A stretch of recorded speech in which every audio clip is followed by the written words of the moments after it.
You said that the Secretary General held informal consultations with G7 leaders and some of the other leaders who were in Canada.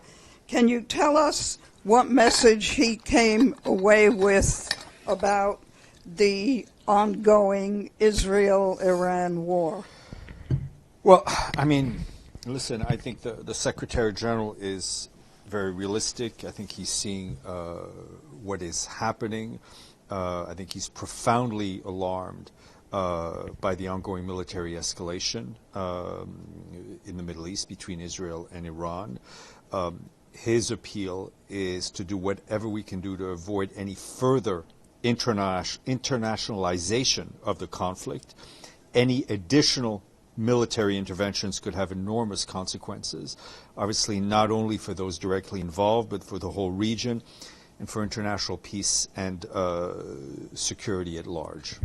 So does he support an immediate ceasefire? I think the Secretary General is very clear. For him, all military attacks must stop now. He reiterates his call immediately to pursue de-escalation, leading to a ceasefire, avoiding at all costs the descent into a deeper conflict. For the Secretary General of the United Nations, diplomacy remains the best and only way to address concerns regarding Iran's nuclear program and regional stability in the region. I mean, for us, the framework remains the UN Charter. It remains international law. And that is our framework to save people from the scourge of war, as it's clearly written in the Charter. And he urges all member states to comply fully with the Charter and international law, including international humanitarian law. You just mentioned about the Secretary General's position on this ongoing Israel and Iran war.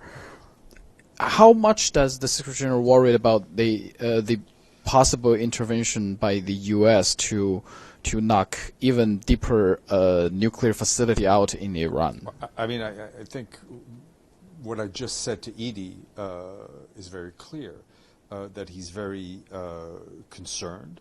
And his strong appeal is to avoid any further internationalization of this conflict.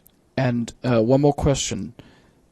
Does the Secretary General also worry that the ongoing conflict between Iran and Israel would divert, to distract our attention to the humanitarian situation in Gaza? Look, I think we all have a responsibility in this moment we're living in this world, whether it's us as communicators or you as journalists, to keep our eyes on many, many different issues, right? And from this podium, we do our best to ensure that what is going on in Gaza is not forgotten. We've been very clear in expressing our concern that this was a humanitarian operation that did not meet the standards, the humanitarian standards, the humanitarian principles.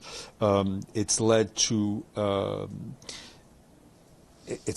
lot of deaths. It's led to a lot of suffering. Yes, people have also received aid, and we're not saying that only the UN can deliver humanitarian aid. We saw that during the ceasefire. Many others were doing it. What we're asking for is for us to be permitted to do our work, and we're calling on others who are doing humanitarian work to do it in a way that is most beneficial to those who receive it, that doesn't put people at risk when they're just trying to eat, that doesn't put people at risk when they're just trying to get the bare minimum by which to survive. This is a statement from the Secretary General, and I'll read it to you in the first person. I remain profoundly alarmed by the ongoing military escalation in the Middle East between Israel and Iran. I reiterate my call for the immediate de-escalation leading to a ceasefire. I strongly appeal to all to avoid any further internationalization of the conflict. any additional military interventions could have enormous consequences, not only for those involved, but for the whole region and for the international peace and security at large.